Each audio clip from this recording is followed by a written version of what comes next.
What's going on, guys? Sinjin Half Thunk here with Team Absolute Awesome, and I'm here with Bean Soldier TV and Hey Bud Productions. These guys out here doing the best content, whether you realize it or not. And they actually played the exact same deck today with Gage. Yes, we did. And they did phenomenal. They did phenomenal. And so instead of showing you guys independent profiles, they're going to do it together. They're just going to do it together. So I guess we're going to kind of just jump on into this. Do you guys have any shout outs you want to give or anything like that? Or? I mean, shout out for Gage for bringing us. No, 100%. Yeah. Hard drive for you guys. Honestly, for this shop too, like this is a beautiful place. This This Games has is been awesome. a fantastic shop. They put on a fantastic tournament today. Yeah, they're really awesome. good. You guys Very can well run. go to cardmonstergames.com to support those guys as well if you guys want to do more tournaments like this, and they do 5% off by using code HALFTHUNK. That's me, guys. So save you some money. You guys can save $3 on your entry. I didn't do that because I'm a dummy, and I paid you guys the entry so you didn't have to do like the because it's $15 more, and I was like, I should have done this online. But we'll jump right on into it, guys. It's very straightforward, and you guys did do the top 8, which is awesome, so we'll kind of just leap right into the deck list. Cool. You can start, bud. Cool. So, only 3 monsters. Ecclesia, 2 Eldlich. A lot of the stuff is the same as Paxless because he did really, really well in a 3v3 tournament over in Gamer's Choice. So, a lot of the main decks, very, very similar, and a lot of the theory is the same. Yeah. So, just 3 monsters, only 5 spells. 3 pot of extravagance and then the 2 duality. I saw these cards all day and they were absolutely insane. I know you were having. I didn't see any duality, didn't see any. although I felt like it would be pretty good. I did see extra, although I didn't think it would be hit as much as it was. It did get Ash a lot. Yeah, the same. But it was nice anytime that I also had Sanguine, so I already knew the Ash. Yeah, it was phenomenal Ash bait. Yeah. Standard Eldlich trap lineup with the 3 Sanguine, 3 Conch, 2 Aquero. I think this was the first event that I had where Aquero was terrible.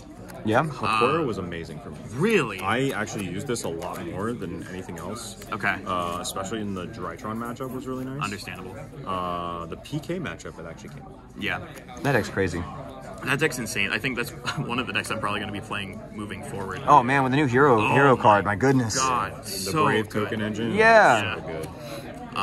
But yeah, so like this was one of the things that I was actually signing one out in some matches. I actually would. Because it was I really thought bad about going doing second. Conk Okay. a lot today, just because this wasn't coming up as much as this was. Okay. I just played in matchups that it mattered more. Yeah. For like our blowout traps, 3 torrential. This card was unreal. Gas. The whole reason I won a bunch of my matches was because of like either a late game torrential or like torrential plus a strike, which you'll see in a second. 3 IDP. And 3 Dogmatic of Punishment. Straight gas. I know, right? All those traps just net you so much plus if you play into like a board that's already established. And they're also all normal traps, which means like 2 Trap Trick works really well with them. Oh, it's busted. There was another situation too where I actually did Trap Trick for a Sanguine today because I needed to get my Eldlich engine rolling. So Trap Trick was insane because like this also bumps all of your normal traps up to like 5 copies per deck.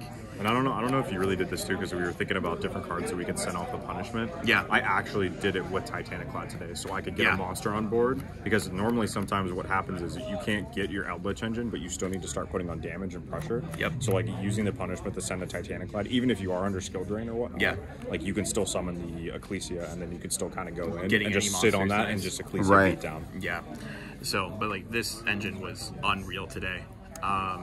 Counter traps, 3 strike, Busted. 3 judgment. Busted. Strike is literally the best card in the game right now. I think it was honestly it was the best card in my deck all day. The whole reason that this deck can go second at all is because of strike. Yep. Without strike, like I know I lost a bunch of my die rolls today. Yeah, and the big difference I think from Paxless is that he kind of uses the broken line as a going second, another version of strike, but we chose not to play it. That's very true.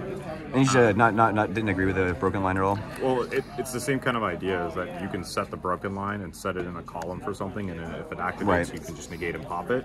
But the strike, it's essentially having 5 strike at that point. Right. But we wanted more cards that would allow us to just be more reactive. Definitely. Yeah, and be like better in some other matchups too. Exactly. So and like especially Rogue. Yeah, like you'll see some of the changes in the side because I think he was siding broken line. He was before. He was.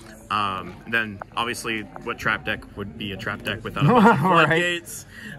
Skill drain MVP. This kept me alive against Dragon Link. I still lost that match, but this is the only reason I won any of the games against him. Like I this never lineup right here saw won me the Drytron. Right. Other floodgates: 2 rivalry, 3 Gozen. Rivalries probably the worst one in this, because like you don't want to get stuck with Ecclesia on board and Right. then like try to activate your Eldlich stuff. I'm kind of just trapped. But Goes In's nice because everything's light. So the Floodgates definitely came in clutch today. This Goes In and Rivalry won my Tri-Brigade matchups. Goes In even going second.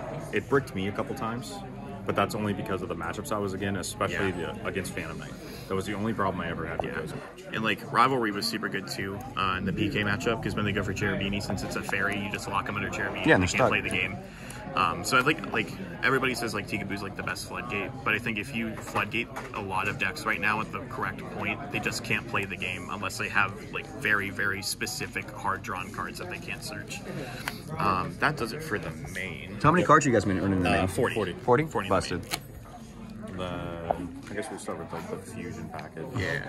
So we play 1 Titaniclad, we play 1 App Cologne, and then we play 3 Entis. Card's so good. Yeah. And these are basically all just different targets for punishment, because we have a card on the side too that helps with some of the matchups in the current meta. Yeah. Right.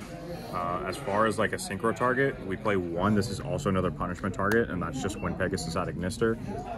This I actually found that because I played against Tri-Brigade today, anytime I sent this, they were making Doom Eagle to just put that back, so that way they could win. So they have to like go out of their way. They have to go out of their way, make the Doom Eagle, and then put that back because it's such a strong card, just being able to bounce it. Right. Yeah. For XZs, we did Pallades, Zeus, and then the big Tonka trucks. Trains. Big Tonka trucks. You can explain those. So, I mean, these are like good for time and also just making a big Zeus.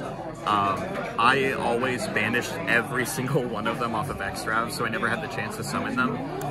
But Pallades. Pallades is busted. Unreal. The OG boy.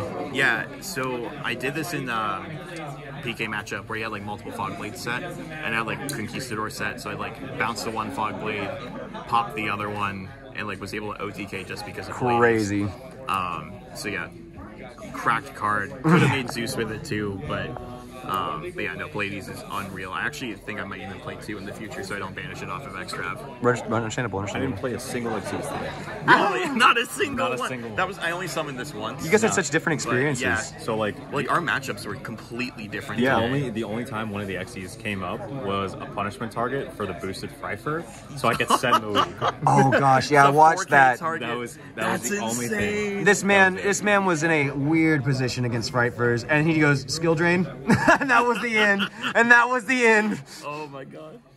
Skill drain too good. Too good. And then So good. for Lynx, we play 1 Imduck, 1 Lynx Spider, and we play 1 Lina.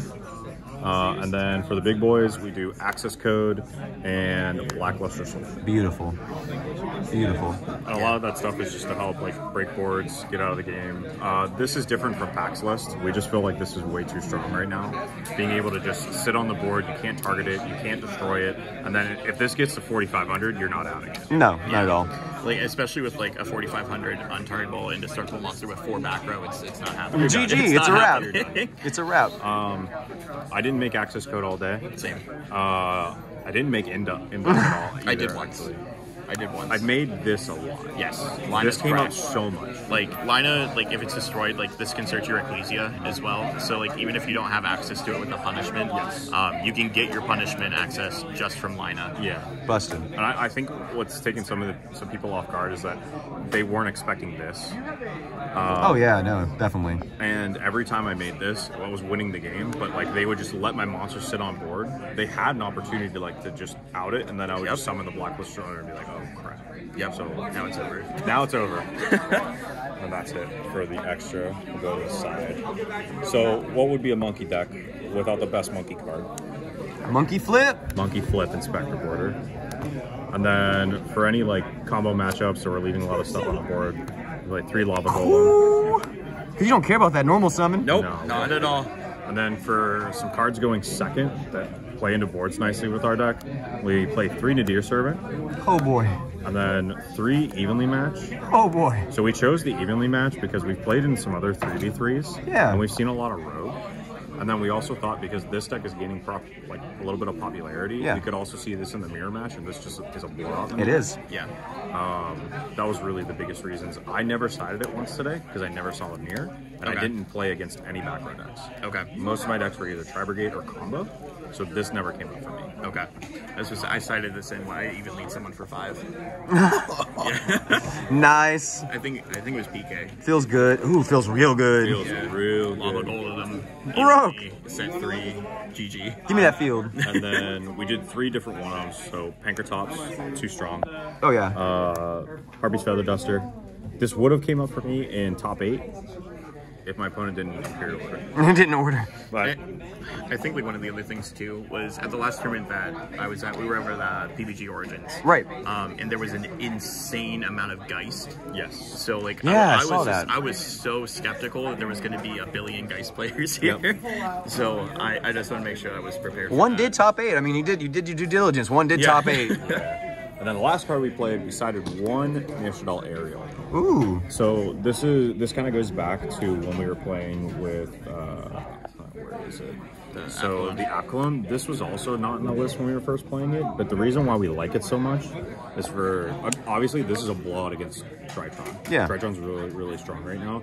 I think this is kind of nice when playing a little bit into the Tri-Brigade board too. Agree. I mean, a soul release is pretty cool on your opponent's turn. Yeah. Yeah, it's pretty nice. I sided it. I sided in a couple of matchups. This actually came up in the PK matchup too. I was going to side in game 2. They just won. Right, So didn't get a chance. I didn't get a chance. So I know I hard drew this in one matchup. I can't remember what matchup it was, but it came up where I torrentialed with this set and then banished 3. So Oh, even, wow. Like with it like hard drawn, it was still perfectly fine. Yeah. And it's still a problem too, because like even if you hard draw it and you can't get rid of it, you just set it, and now they have to play into your board. And Oh, now yeah. They just you banish 3 cards. But yeah, that's it. That's awesome, That's the man. spice. I appreciate you guys. Thank you so much for driving all the way down here. I want to say, they said, was it you who drove or you who drove? No, he drove the whole You drove, way. and you enjoy driving, right? I love to drive. Same. Same. So it's awesome. It's awesome. I'll have to come up to you guys' neck of the woods next time. yeah. I'm a huge fan of Pittsburgh, so you know, it's an excuse, dog. It's an excuse. Understandable. All right, guys. Thank you so much. Please be safe on your drive back. It was Thank you. awesome. Appreciate it. Congratulations on topping. You guys did awesome. Thank you. Thanks, guys.